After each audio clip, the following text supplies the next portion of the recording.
પ્રણામ કરવા કહ્યું, પણ અજામિલે સાધુને પ્રણામ કર્યા નહીં. એટલે સાધુએ તેની પાસે દક્ષિણા માંગી.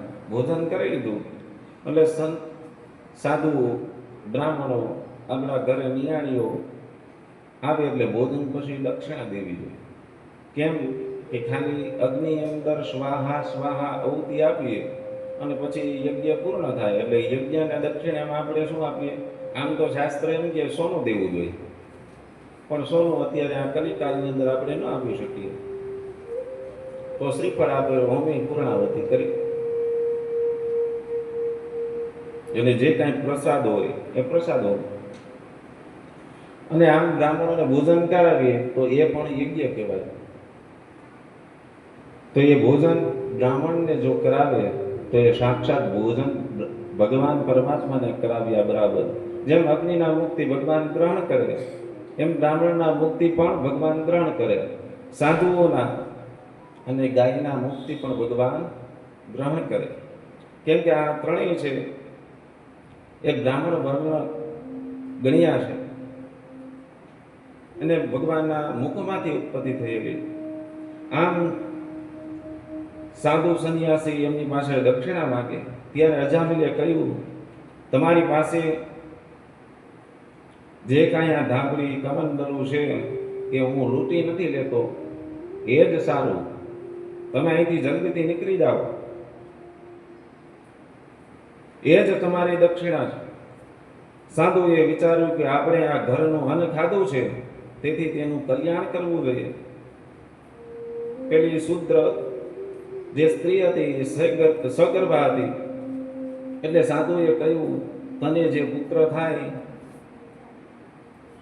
આ તારી જે સ્ત્રી છે એના ઉદરમાં જે ગર્ભ છે એ જન્મે ત્યારે તું એનું નામ નારાયણ પાડે. તો આવી રીતના અજામિલને કે અમારે દક્ષિણા નથી જોતી, તારી પાસે કાંઈ રૂપિયા નથી જોતી, કાંઈ આશા નથી, એક જ આશા કે આ જે ગર્ભની અંદર બાળક છે જન્મે ત્યારે તેનું નામ તું નારાયણ પાડજે. આમ અજામિલને 3 વખત બોલાવે, નારાયણ નારાયણ, ઓમ નમો નારાયણાય. શ્રીમન્નારાયણ નારાયણ નારાયણ, શ્રીમન્નારાયણ નારાયણ નારાયણ, શ્રીમન્નારાયણ નારાયણ નારાયણ, શ્રીમન્નારાયણ નારાયણ નારાયણ, નારાયણ નારાયણ નારાયણ, ભજમન્નારાયણ નારાયણ નારાયણ, ભજમન્નારાયણ નારાયણ નારાયણ, ભજમન્નારાયણ નારાયણ નારાયણ, હરિ નારાયણ નારાયણ નારાયણ, હરિ નારાયણ નારાયણ નારાયણ, હરિ નારાયણ નારાયણ નારાયણ, હરિ નારાયણ નારાયણ નારાયણ, બદ્રી નારાયણ નારાયણ નારાયણ, બદ્રી નારાયણ નારાયણ નારાયણ, બદ્રી નારાયણ નારાયણ નારાયણ, બદ્રી નારાયણ નારાયણ નારાયણ, સત્યનારાયણ નારાયણ નારાયણ, સત્યનારાયણ નારાયણ નારાયણ, સત્યનારાયણ નારાયણ નારાયણ, સત્યનારાયણ નારાયણ નારાયણ, હરિ નારાયણ નારાયણ નારાયણ, હરિ નારાયણ નારાયણ નારાયણ, શ્રીમન્નારાયણ નારાયણ નારાયણ, શ્રીમન્નારાયણ નારાયણ નારાયણ, આદિ નારાયણ નારાયણ નારાયણ, આદિ નારાયણ નારાયણ નારાયણ, આદિ નારાયણ નારાયણ નારાયણ, આદિ નારાયણ નારાયણ નારાયણ સૂર્ય નારાયણ નારાયણ નારાયણ સૂર્ય નારાયણ નારાયણ નારાયણ શ્રીમદ નારાયણ નારાયણ નારાયણ શ્રીમદ નારાયણ નારાયણ નારાયણ શ્રીમદ નારાયણ નારાયણ નારાયણ શ્રીમદ નારાયણ નારાયણ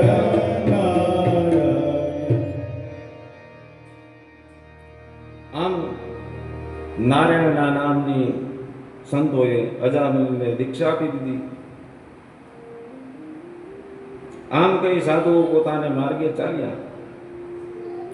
જો આ ભાગવત કથાની અંદર આટલી ભગવાન અને ભગવાનના ભક્તોની કથા આપણે શ્રવણ કરીએ તો એ કથાની અંદર જો સર્વપ્રથમ કીધું મહાત્મ્યની અંદર પદ્મપુરાણ એમ કહે કે જે શ્રોતાઓ હોય એને વૈષ્ણવી દીક્ષા લેવી પડે. તો એમાં એમ કીધું કે પ્રથમ સ્કંદ છે એ અધિકારી જ બનાવી દે. પછી જેમ જેમ ભગવાનના ચરણોના સ્કંદોની કથાનું શ્રવણ કરીએ એટલા માટે આપણે વચ્ચે આ ભગવાનનું નામ સ્મરણ કરીએ. અને આપણે આ છોટી કાશીની અંદર 62 વર્ષ ત્યાં જ્યાં અખંડ રામ ધૂન ચાલે અહીંયા મંદિરમાં શ્લોક લખેલો નાહમ વસામિ વૈકુંઠે યોગિનામ હૃદયે ચ મદભક્ત્યા યત્ર ગાયન્તિ તત્ર તિષ્ઠામિ નારદ. ભગવાન પોતે શું કહે નારદજીને કે હું જે યોગો કરે એ યોગીઓના હૃદયની અંદર પણ નથી અને વૈકુંઠમાં પણ નથી. મદ ભક્ત્યા યત્ર ગાયંત્રી, જ્યાં ભક્તો ભક્તિની સાથે પ્રેમથી મને બોલાવે અને મારું નામ લે છે એના હૃદયની અંદર જઈને જ હું બેસું, ત્યાં જ વાસ કરું. આમ દીક્ષા આપી અજામિલે પોતાનું પુત્રનું નામ નારાયણ રાખ્યું. આ તો કલિકાળ એટલે આપણે પહેલાના સમયની અંદર તો પોતાના કુલ ગોર હોય, ગોર બાપા હોય તો એની પાસે જન્મકુંડલી બનાવડાવી, એટલે નક્ષત્રના ચરણ હોય, કોઈ ત્રિપાદ હોય, કોઈ 4 પાદ હોય, આવી રીતના નક્ષત્ર ઉપરથી 12 રાશિઓ અને 27 નક્ષત્રો જે ચરણ આવે જે નક્ષત્રો એના ઉપરથી નામ પાડીએ. તો આ ભાગવત આપણે શીખડાવે કે આપણા પુત્રોનું, પુત્રીઓનું, દીકરા દીકરાઓનું નામ કયું રાખવું. પણ આપણે કેવા નામ રાખીએ? પિન્ટુ, ચિંકુ, રિંકુ આવા નામ રાખીએ. પણ જો આ ખાલી નારાયણનું નામ રાખ્યું તો એનાથી એને ભગવાનની પ્રાપ્તિ થઈ ગઈ.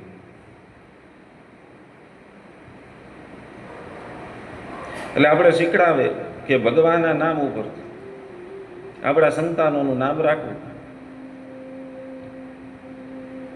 નારાયણ નામ રાખ્યું અજામિલે, તેનામાં બહુ પ્રેમ હોવાથી તે વારંવાર નારાયણ નારાયણ બોલતો હતો.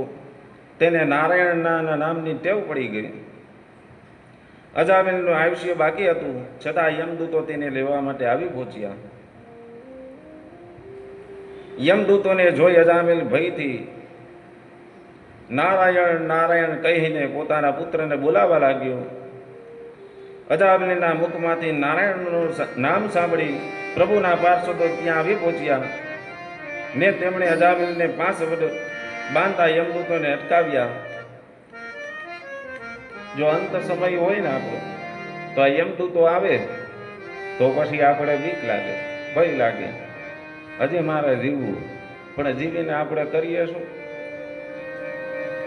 તો ત્યારે ભગવાનનું નામ યાદ નથી આવતું. પણ અહીંયા સાધુઓએ, સંતોએ અને બ્રહ્મનિષ્ઠ વેદનું અધ્યયન કરેલું હોય એટલે અંતે એને નારાયણ નામ યાદ આવે. યમદૂતોએ કહ્યું, ધર્મરાજાની આજ્ઞાથી જે યમદૂતો આવ્યા હોય છે એને રોકે છે કોણ? તો કે વિષ્ણુના પાર્ષદો. ત્યારે યમદૂતો કે તમે કોના દૂત છો, ક્યાંથી આવ્યા છો, અમને શા માટે રોકો છો?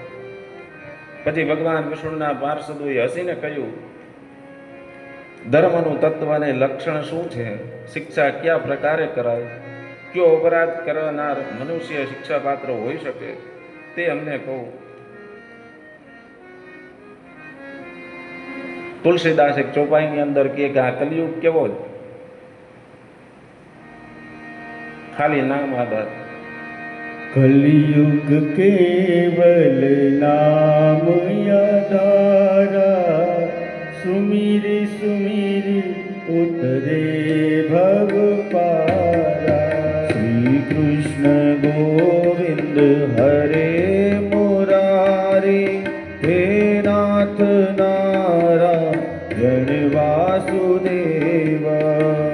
कलियुग केवल नाम आधारा, सुमिरि सुमिरि उतरे भव पारा। ओ श्री कृष्ण गोविंद हरे मुरारी, हे नाथ नारायण वासुदेवा।